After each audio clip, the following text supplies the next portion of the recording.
మానవ జీవితంలో ఏది సంభవించినా, ఏది జరిగినా, ఈ జరుగుతూ ఉన్న దానిని మార్చడం నీ చేతుల్లో లేదు.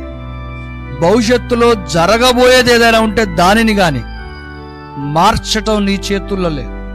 ఈ మాట గుర్తుపెట్టుకోండి. జరుగుతూ ఉన్న దానిని, జరగబో దానిని తప్పించుకోవటం కూడా నీ చేతుల్లో లేదు. తప్పించుకోవటం నీ చేతుల్లో లేదు. మరి అలాంటప్పుడు ఎందుకు ఇదంతా? ఎవరైనా నేను చాలా తెలివిగా, జ్ఞానంగా ప్రవర్తించాను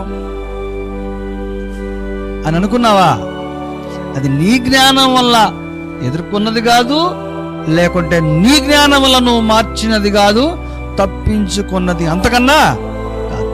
అదేంటంటే నీకు కలిగేటువంటి ఒక సంతృప్తి.